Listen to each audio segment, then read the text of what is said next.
Warning. This is a review of recent events surrounding the Acolyte, thus it contains radioactive levels of cringe. Hi, my name is Nacho, welcome back to the channel, and as the people involved in the making of the Acolyte continue their epic crusade in making this the most hated show in the history of Star Wars, it is at the same time a great opportunity for creators like me to milk the shit out of the cringe and actually try to entertain people. And this is actually a really tough video to do because there's so much to unpack, I don't even know where to begin. Everything before, during, and after each Acolyte episode is like the Bikini Bottom experiment, where shit blows up everywhere cause the people making it experimented with the wrong stuff. There's cringe fallout in the local population, and deep down a gay sponge is making friends with a retarded star. I guess the best thing to start with is what can be defined as the woke meta of sneakily trying to add pronouns to modern day script. And let's just say, it's working great.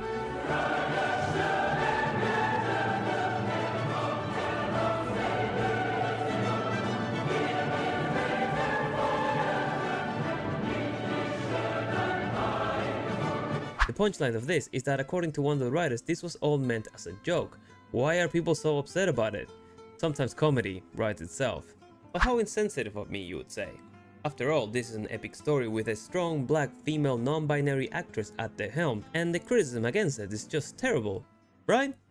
Well, don't you fret, my dear liberal, cause the talented Amanda Stenberg just owned all the shots on Juneteenth after spending a mere 72 hours on her laptop making, I guess, a diss track about them. I apologize in advance for showing you this.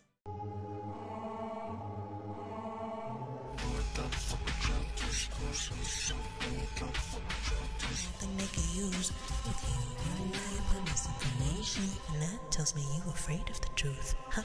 Stop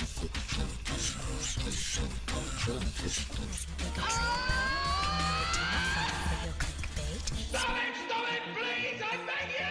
Shots officially owned. Yikes. 72 hours, huh? Maybe she should have spent a little bit more time on it, or, you know, perhaps not do it at all. By the way, she's also copyrighting people who post about it, after saying that she expects an answer. How marginalized of her. I guess the moral of the story is that you can do worse than this show after all.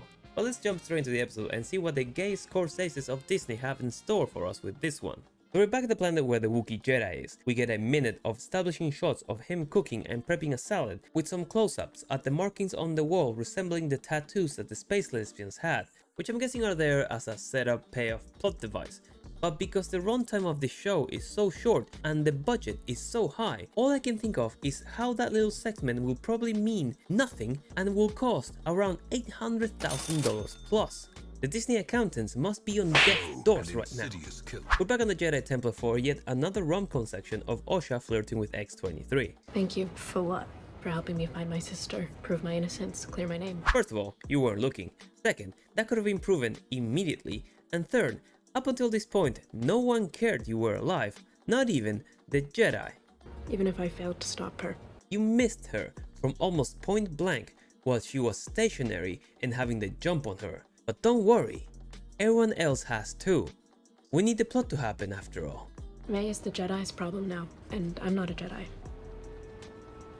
Don't tell me you'll miss me. Gay! Cut to the evil stooges arriving at the Wookiee's planet in order to kill him. I wouldn't just take off if I were you. Kofar is massively uncharted. Yet I have the feeling that you're gonna find exactly what you need extremely fast. I know bounty hunters won't set foot in these forests. You sure about that? At this point of the episode, Evil Rue is very determined to kill the Wookiee. Remember that. The Sub-Jedi Council, not the cool one where Yoda is at, go over the May predicament and what to do about it. And while this is mostly talk about things we already know, people notice a very familiar face. Turns out that the guy that looks like Ki-Adi-Mundi is Ki-Adi-Mundi. But the problem is that guy wasn't even born yet. But don't worry, cause the people over at the Wookiees were really quick to edit this. So quick in fact, they glitched their own website, all to fit Leslie's new lore. Remember her? Harvey Weinstein, former assistant who said that Star Wars literally saved her life? Star Wars saved my life. I don't believe you. I guess this is what happens when you hire people who don't know what Star Wars is.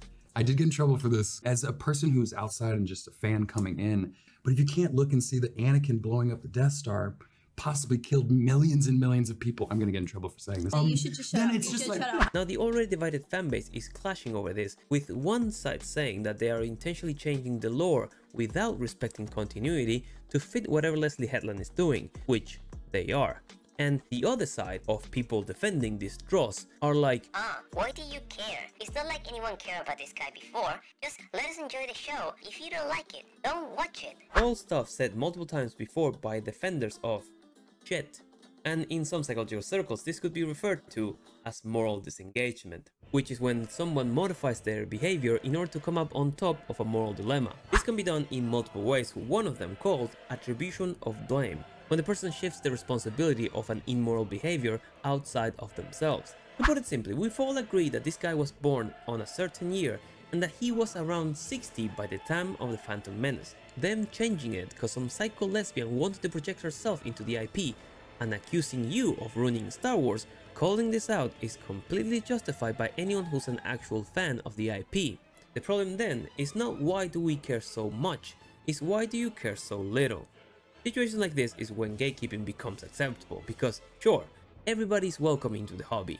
That's the point of it, to create relationship with people. But if you come in with malicious intent, like modifying what everybody already likes to suit your selfish preferences, i.e. making it a safe space, which would be another form of moral disengagement called euphemistic labeling, then yeah, we are going to care. Because the objective of these Discord tactics is to eliminate resistance, because if there's no one there to call you out, you can do whatever you want. Kinda like, if you don't like it, don't watch it, go outside and touch some grass, for Christ's sake. How's that working out for you so far, Shooty? And because this is something beloved by many, people have Star Wars themed weddings, then no, you can't play with my toys, because you're gonna break them. So I will care for them. Finally, people who use a lot of moral disengagement tend to be people with a great sense of psychological entitlement, kinda like the people who demand you respect their pronouns. And trust me, adding them to the script is stupid because it makes the dialogue sound weird and it breaks away from the scene's immersion. So there you go. Where were we?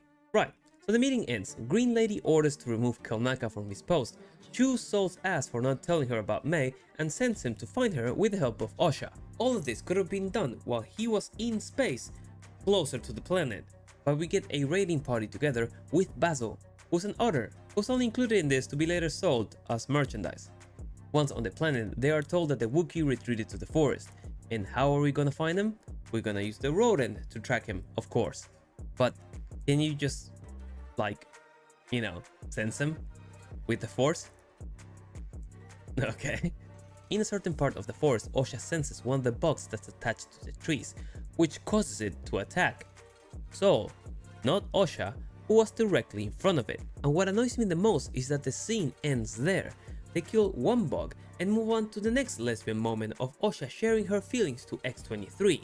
There were like 20 bugs around them. How come killing one doesn't cost the other ones to attack? This cost $180 million. That would have been cool. There's plenty of Jedi to take care of them, but no, one is good, so we can set up the next scene where we talk about our feelings. Fucking feminist Star Wars, I guess. May and Ezra Miller stop on their way to the Wookiee and she starts having second thoughts about her master's mission, saying that it's impossible. So she does this. May! After running through that forest for an extremely long time, I realized something. The sun was supposed to go in 3 hours. The sun is still up. They haven't even run for that long. I don't need to do this anymore. I don't need to keep this deal. Osha being alive changes everything. So she quits. Just like that. I'm gonna turn myself in. I care more about my sister, who I wanted dead in the previous episode, than the evil dude that will kill me for doing this. I'm just gonna turn myself to the Jedi, who are also gonna kill me, because I killed like 2 of their masters. Well, she killed one. The other one kinda killed himself. Still, not a great plan. And what amazing writing. We're not even halfway through the season and we already have to feel sympathy for the evil killer. Subtle, Leslie. Very subtle. So May finds Kelnaka and we're finally ready to see a Wookiee Jedi in action. I can't wait.